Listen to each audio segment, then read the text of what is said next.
안녕하세요. 안녕하세요. 간단한 자기소개 부탁드립니다. 네, 저는 문성환이라고 합니다. 네. 오늘 주요 프로그램이 2개나 열렸다는 소문이 있었는데 그 중에서 첫 번째 스토리텔링 주역에 대해서 소개를 부탁드립니다.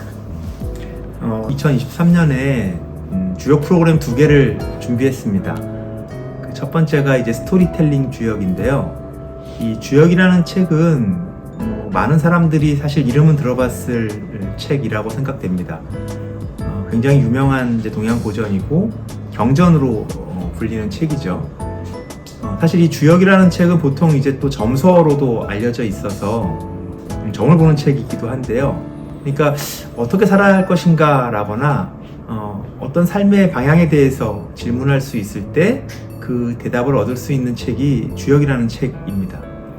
그런데 이제 주역이라는 책은 그만큼 사실 신비한 책이기도 하고 중요한 책이기도 한 만큼 좀 어려운 책이기도 하거든요.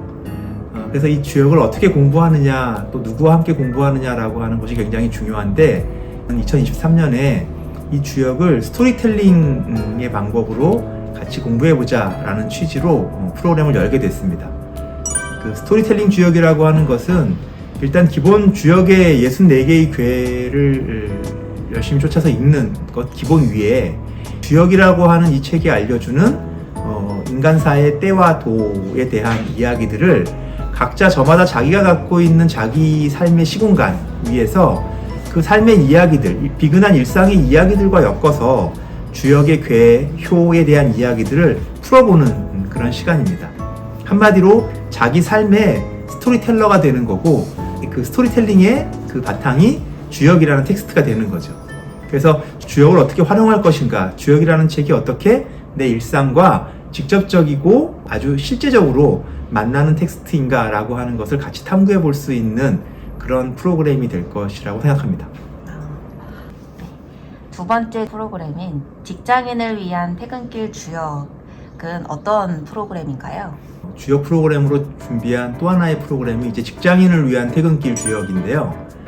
그 직장인을 위한 퇴근길 주역은 우리 현대 직장인들이 사실 매번 전쟁 같은 일상을 겪고 있지만 정작 자기 자신의 삶의 방향이나 길에 대해서 묻는 것들은 잃어버리고 살고 있지 않나. 그러니까 정작 자기가 어떻게 살아야 할까라고 하는 것에 대해서 스스로 질문해 볼 생각은 못하는 것 같다는 생각을 했어요. 그런데 주역이라는 책은 마침 지금 내가 어떤 시공간에 놓여 있고 지금 내가 어떤 식의 태도와 어떤 식의 길을 선택해야 될 것인가, 어떤 쪽의 길을 내가 나아가야 될 것인가 라고 하는 것을 알려주는 텍스트이거든요.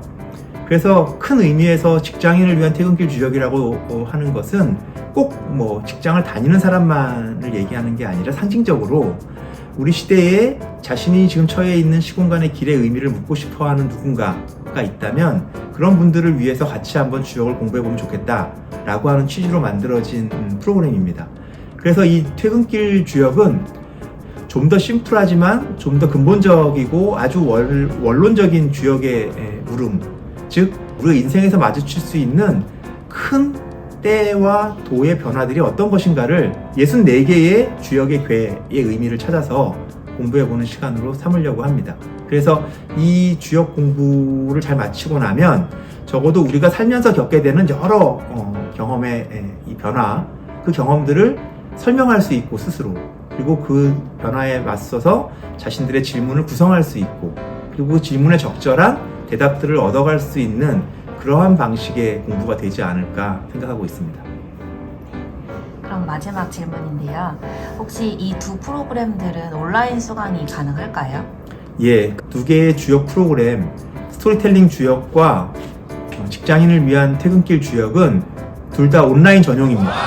그러니까 그동안 이제 시간상, 공간상 제약으로 이 프로그램 접속이 어려우셨던 분들은 접속하기 상당히 용이해질 수 있을 것 같고요.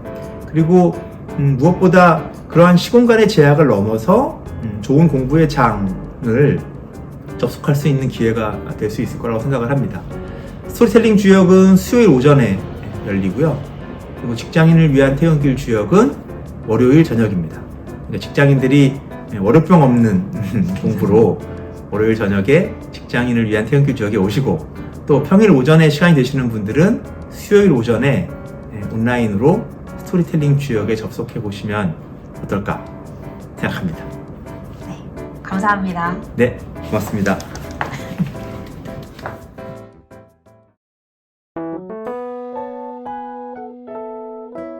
주역은 제 정신을 차리게 해줍니다. 저는 작년에 주역을 공부하면서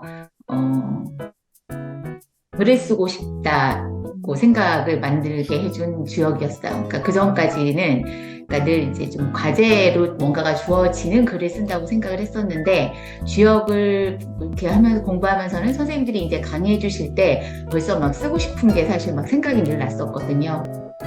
주역을 처음 공부할 때부터 지금까지 가장 주역이 갖고 있는 매력이 뭘까 생각을 해보면, 그러니까 우리가 사는 인생이라고 할까요? 이거를 64개의 때로 나눠놨다는 거. 더 많이 가면은 64개당 6개씩이니까 384개의 시공간이 있다라고 하는 게 가장 재밌는 것 같아요. 왜냐하면 우리는 사실 이렇게 때를 구분하거나 인생에서 마주하게 되는 여러 국면들을 이렇게 세밀하게 언어화 시켜가지고서는 구분해서 생각하지 않거든요.